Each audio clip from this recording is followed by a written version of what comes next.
말씀을 전하도록 하겠습니다.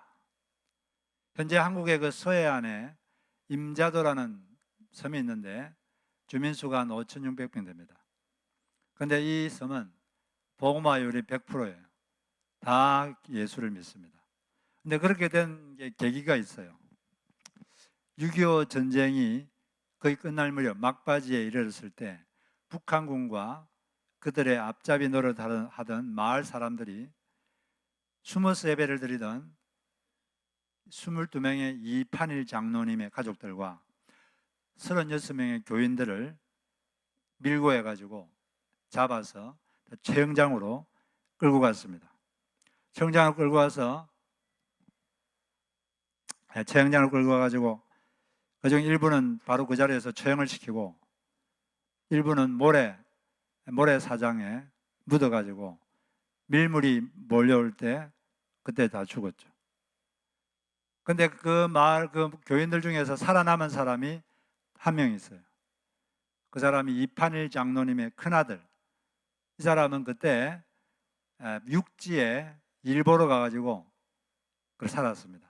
근데 이번에 이제 와 보니까 북한군에 의해서 자기 부모님 다 처형당해 죽고 사랑하던 아내도 죽고 자식들도 다 죽창에 찔려 죽고 얼마나 분노했을까요?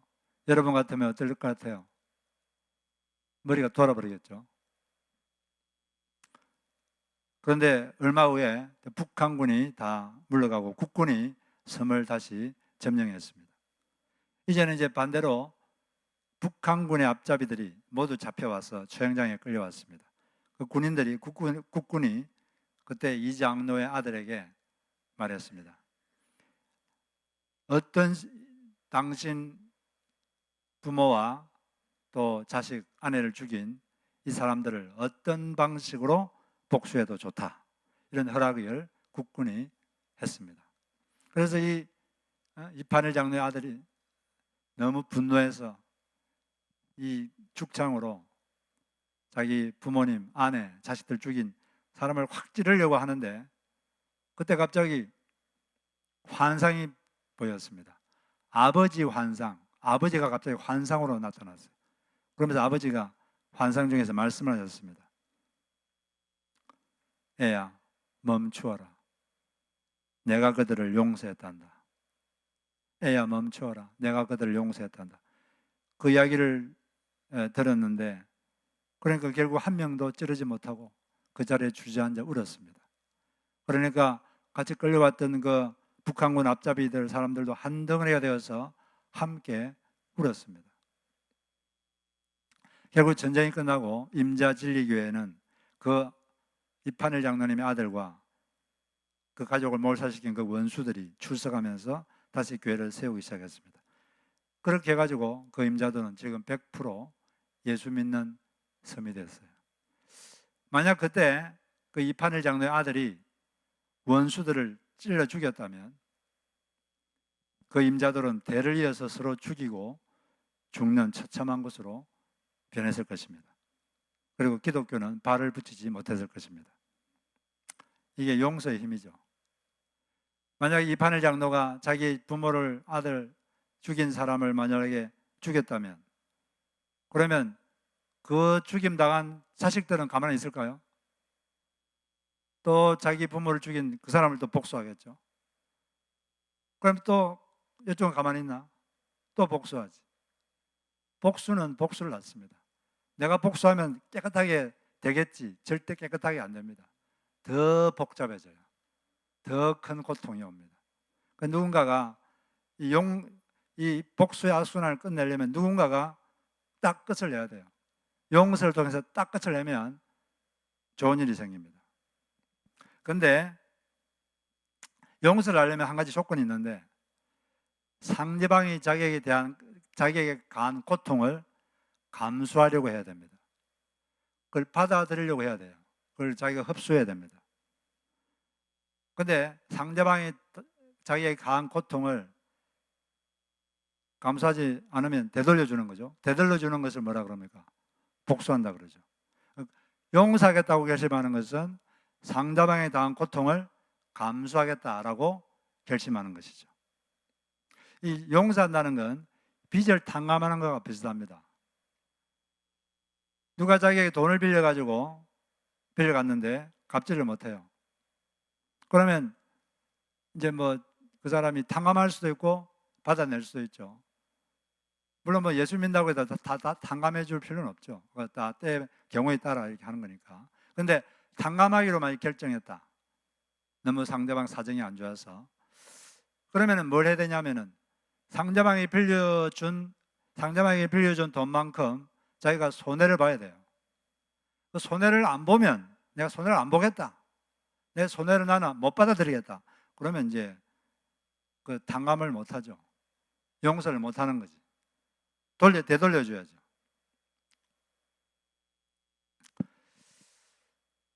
그러니까 용서를 할 것인가 안 할 것인가는 상대방 때문에 해를 받은 사람, 고통을 받은 사람이 선택하는 겁니다. 할 수도 있고 안 할 수도 있어요. 자기가 선택할 수 있어요. 근데 그 고통이란 게 그 정신적인 걸 수도 있습니다. 정신적인 모욕을 당했다. 또는 자존심을 상했다. 그것도 용서의 대상이죠. 그럼 이걸 이제 되돌려 줄 수도 있습니다. 복수하는 거죠. 복수하는 방법은 여러 가지예요. 자기 자존심을 상하면 어떤 사람들은 딱 그때부터 그 사람과 관계를 딱 끊습니다. 이제 더 이상 안 봐요. 그럼 그것도 복수죠. 일종의 복수죠. 또 두 번째는 이제 똑같이 하는 거지. 나한테 준 모욕감을 상대방 모욕을 주는 거지. 그 자리에 그 사람한테. 그게 또 두 번째 복수고. 그럼 또 상대방 가만히 있지 않죠. 엄청난 또 싸움이 나죠. 그 다음에 세 번째는 그 상대방한테는 가만히 있고 사람들한테 가가지고 막 험담하는 거죠. 그 사람을 막 욕하고 험담하고 그것도 일종의 복수죠. 그런데 이제 용서하기로 작정하면 그 고통을 그냥 자기가 받아들이겠다고 결단하는 겁니다. 감수하는 거죠. 그러면 이제 용서가 되는 것입니다. 용서는 쉽지가 않아요. 자기가 해를 받은 사람이 해야 되는 거기 때문에 절대 쉽지가 않습니다. 이판일 장로님의 큰아들이 자기 부모님, 자기 아내, 자식들을 죽인 그 공산당과 그 앞잡이들을 용서하는 게 쉬웠을까요? 인간의 힘으로는 거의 불가능합니다. 그건. 불가능하니까 그때 하나님이 개입하신 거예요. 하나님이 개입하셔가지고 막 복수하려고 죽이려고 할 때 하나님이 환상을 보여준 거죠. 아버지를 환상에 불러내셔가지고 아버지가 말을 하게 한 겁니다. 애야 멈추어라. 내가 용서했단다. 그 하나님의 적극적인 개입을 통해서 그 사람 속에는 자기가 받은 그 고통을 그냥 흡수하기로 그냥 할 수 있는 능력이 생긴 것이죠. 그래서 용서를 하려면 하나님께 용서할 힘을 달라고 기도해야 됩니다.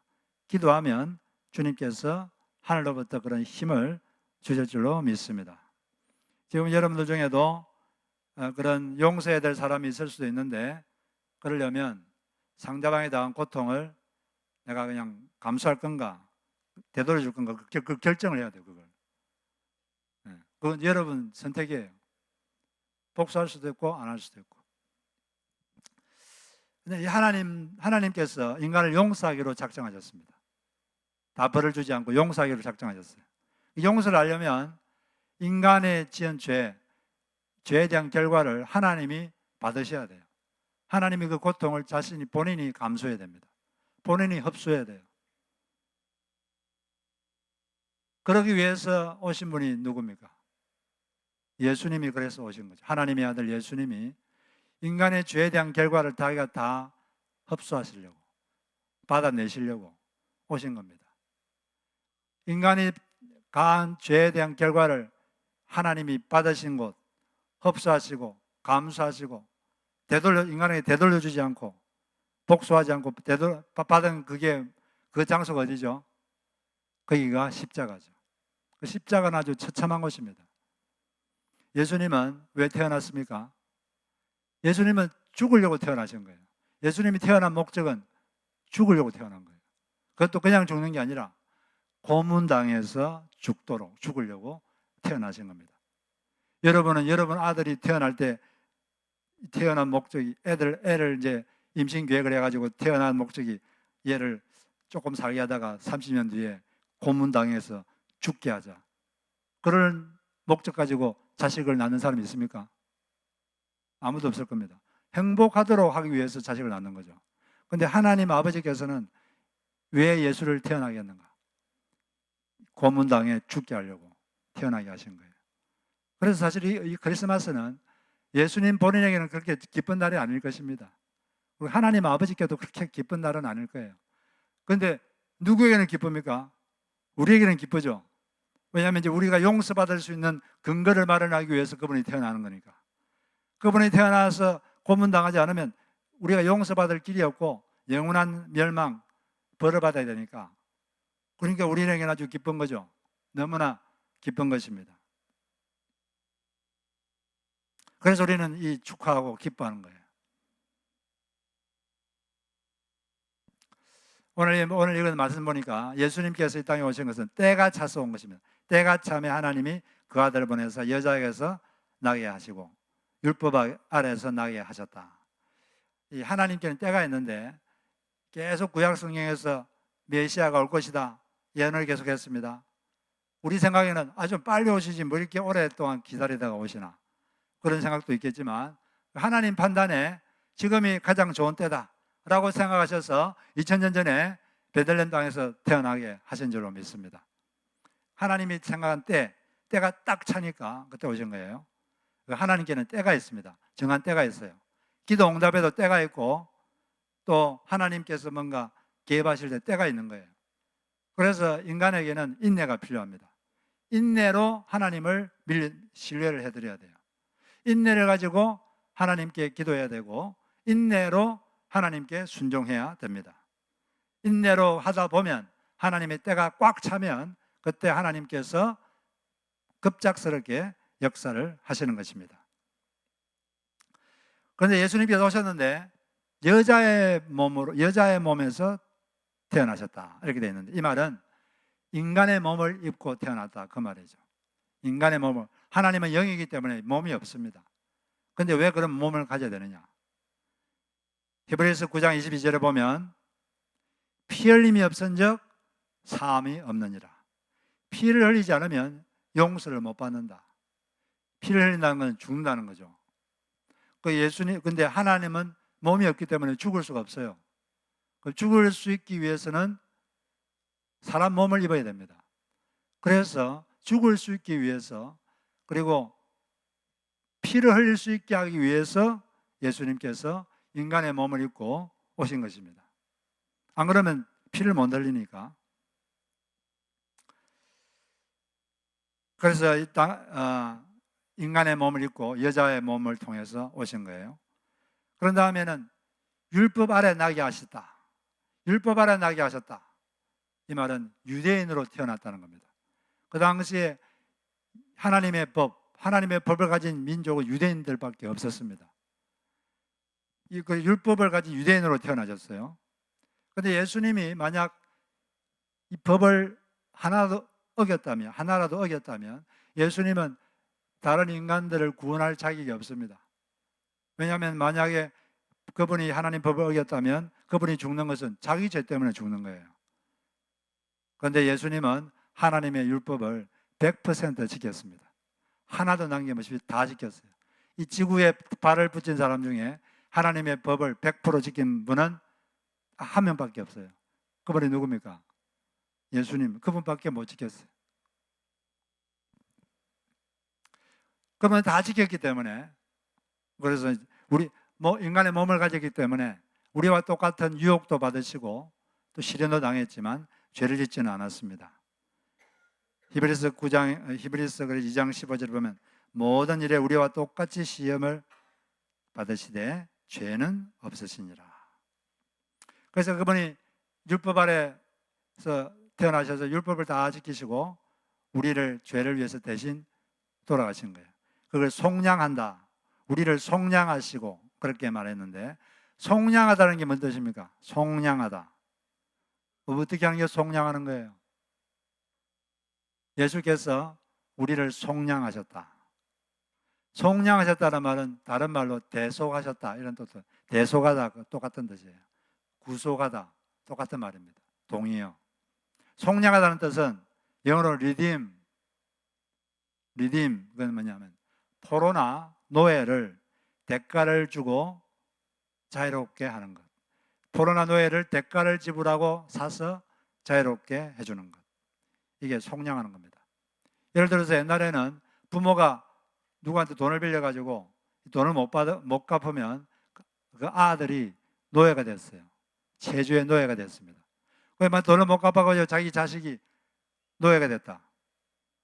우리 추교동 집사님 큰 아들이 노예가 됐다. 그러면 얼마나 가슴이 찢어질까요? 그때부터 열심히 돈을 버는 거지. 돈을 벌어가지고 이제 그 노예 값이 있거든요. 은 30세계.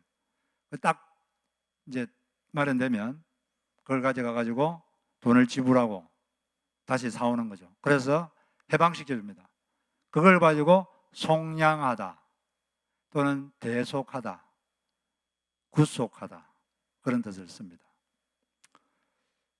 예수님께서 우리가 죄를 지어서 죄의 노예로 있을 때 죄를 노예로 있으니까 값을 지불하고 우리를 다시 사와야 돼요.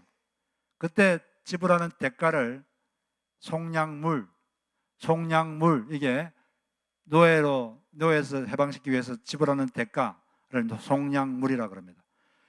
그래서 우리를 죄의 노예에 대한 우리를 다시 해방시키기 위해서 지불하신 대가가 예수님의 목숨이죠. 예수님은 속량물로 우리에게 오게 된 것입니다. 이렇게 속량물 지불하고 우리를 이제 이렇게 속량하셨는데 그 목적은 우리를 자녀로 삼기 위해서다. 이렇게 오늘 갈라디아서에서 말하고 있죠. 그 목적은 우리를 아들, 딸로 만들기 위한 거예요. 우리를 자식으로 삼기 위해서 그런 것이죠. 자식으로 우리를 너무 좋아하셔가지고 우리를 너무 사랑하시니까 우리를 자식 삼고 싶어서 이런 많은 고통을 겪고 태어나신 것입니다.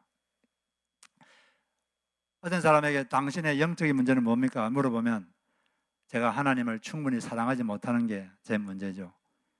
그렇게 말하는 사람이 많을 텐데 사실은 그게 문제가 아닙니다. 우리의 문제는 뭐냐? 하나님이 우리를 얼마나 사랑하는지 그걸 모르는 게 문제예요. 하나님이 우리를 얼마나 사랑하는지 알면 우리는 하나님을 사랑하지 않을 수가 없습니다. 하나님은 우리가 올바로 살아도 사랑하시고 우리가 올바로 살지 못해도 사랑하십니다. 왜냐하면 그분의 사랑은 우리의 어떠함이 아니라 그분의 성품에 기초하기 때문입니다. 우리가 옳은 일을 해도 그분은 사랑하시고 옳은 일을 못해도 사랑하십니다. 왜냐하면 그분이 우리를 사랑하시는 근거는 우리가 한 행동이 아니라 예수께서 십자가에서 하신 그 일에 기초를 하고 있기 때문이죠.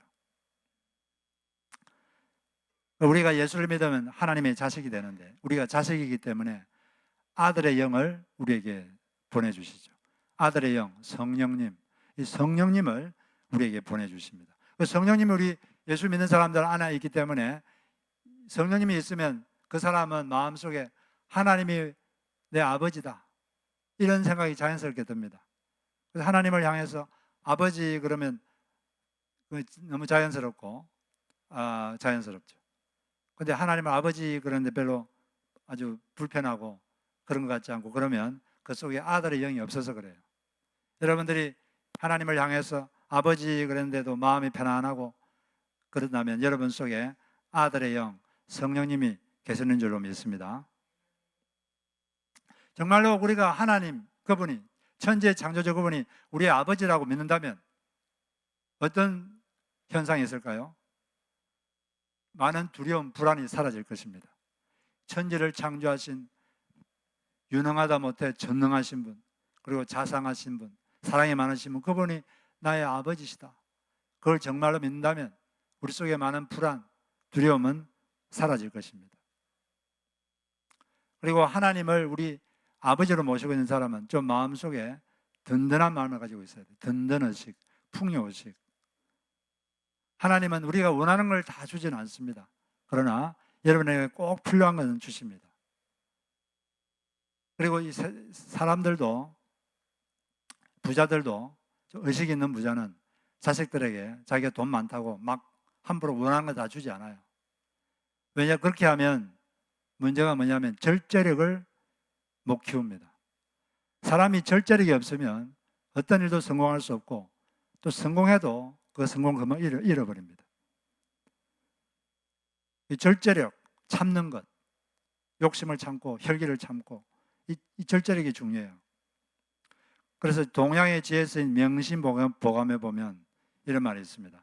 사람은 누구나 참지 않으면 우환이 끊이지 않는다.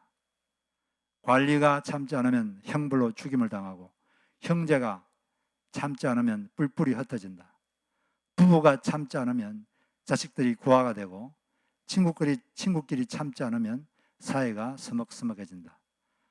한때의 혈기를 참으면 백날 겪을 근심에서 벗어난다. 맞는 말이죠. 예, 순간적인 혈기를 못 이기면 백날 동안 근심이 와요. 그러나 그걸 딱 참으면 백날 겪을 근심에서 벗어날 수가 있습니다. 실제로 그 세계 12부자인 스티브 발머라는 사람은 지금 재산이 1230억 달러인데, 아들이 중학생이 돼가지고 휴대폰을 좀 사달라고 하니까 그렇게 말했대요. 휴대폰을 너의 돈으로 사면 통신료는 내가 지불해 주겠다. 그래가지고 그 중학생 때 아르바이트를 해가지고 휴대폰을 사니까 통신료를 지불해 줬다고 합니다. 대학에 들어갔는데, 대학에 들어가니까 아버지가 돈이 많으니까 학비하고 기숙사비는 대줬어요. 그런데 생활비는 너가 벌어서 쓰라. 그래가지고 이 세계 12부자의 자식들이, 아들이 3명인데 다 이렇게 아르바이트 해가지고 자기가 벌어서 썼다고 합니다. 그러니까 이제 의식이 있는 사람이죠. 이 절제력을 키우지 못하면 사람은 금방 쾌락에 적응됩니다. 쾌락의 맛을 보고 절제를 못하면 그 사람은 인생을 절대 성공적으로 살 수가 없어요. 자식에게 제일 중요한 건 절제력을 키우는 겁니다. 절제력을 키우면 부모들은 아무 걱정할 필요 없어요. 그런데 그게 안 되면 걱정을 많이 해야 됩니다. 우리가 하나님께서는 우리가 원한다고 다 해주지 않지만 여러분 꼭 필요한 건 다 주십니다. 그 스톰의 발머도 자식에게 꼭 필요한 건 다 해줬어요. 어떤 방법으로든 여러분에게 필요한 건 다 해주십니다. 그래서 우리는 풍요의식을 가지고 살 필요가 있어요. 째째하게 살 필요 없습니다. 써야 될 것은 쓰세요 그냥. 그러면 주님이 더 채워주십니다. 다른 사람을 내가 도와줘야겠다는 생각이 들면 그냥 도와주세요. 하나님이 채워주십니다. 내가 하나님께 이걸 드려야겠다는 생각이 들면 그냥 드리세요. 그러면 하나님이 더 채워주십니다. 하나님은 유능하다 못해 전능하신 분이고 아주 자상하신 분이십니다. 그런 믿음, 이 믿음이 우리에게 필요합니다. 믿음, 믿으세요. 옆에 분에게 천지를 창조하신 그분이 당신 아버지십니다. 한번 말해 주세요.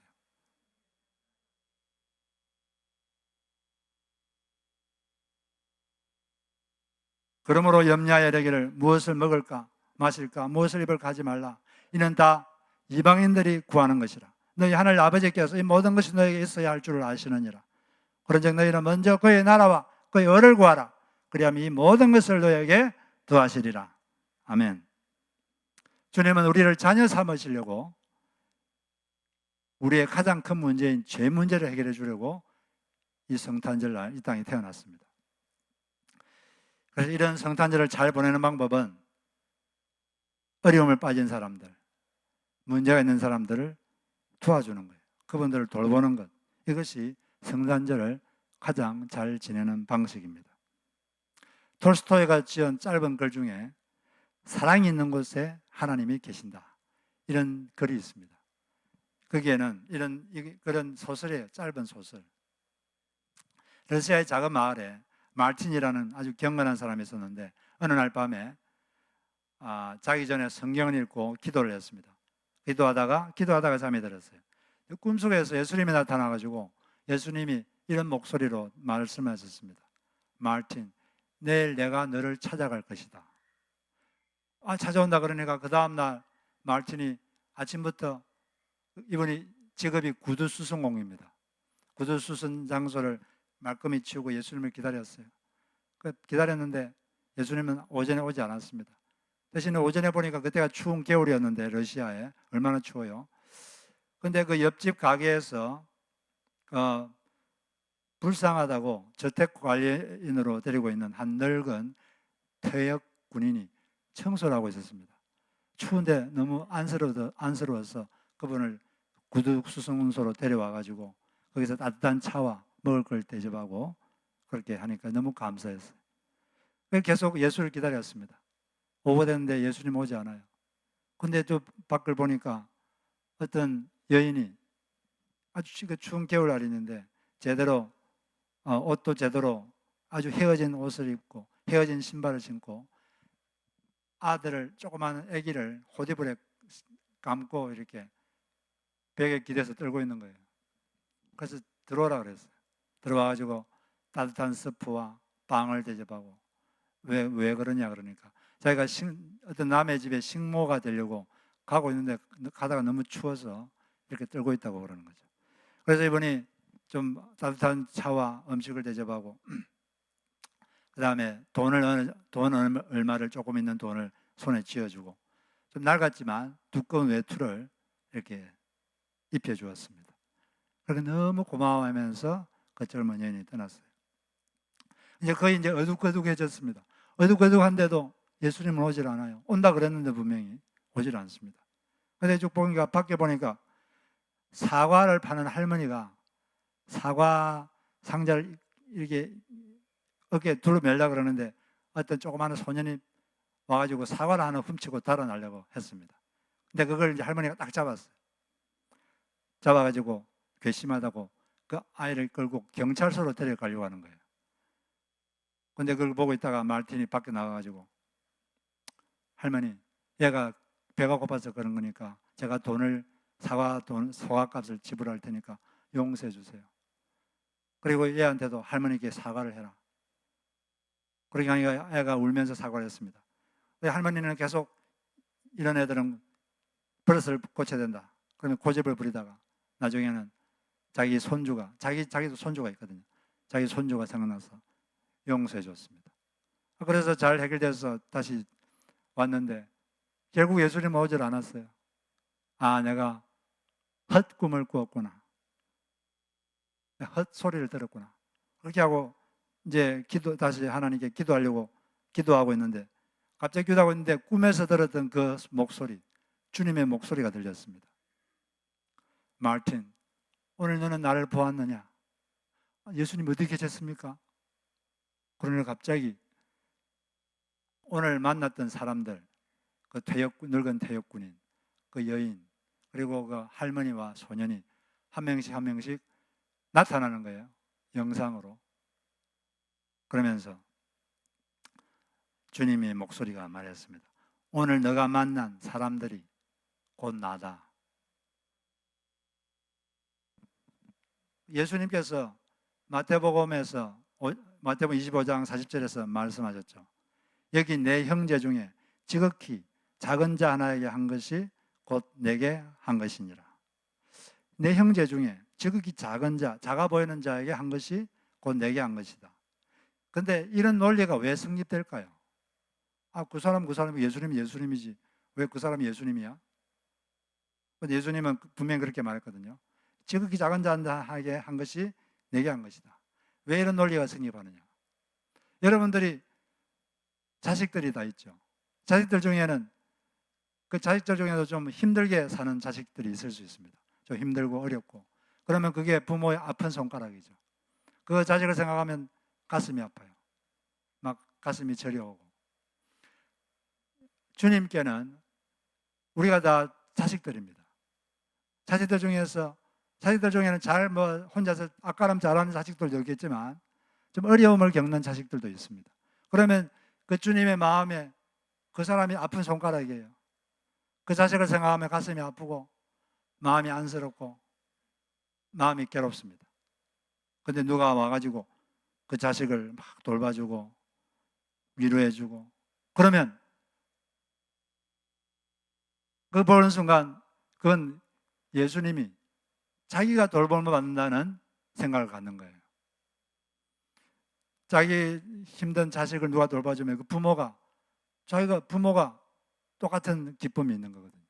부모를 돌보는 거나 마찬가지입니다. 그렇기 때문에 주님은 그런 말씀을 하시는 거죠. 우리가 이 성탄절을 가장 잘 보내는 방법은 예수님이 하신 말씀처럼 여기 내 형제 중에 지극히 작은 자에게 한 것이 곧 내게 한 것이니라, 이 말씀을 기억하고 사는 것입니다.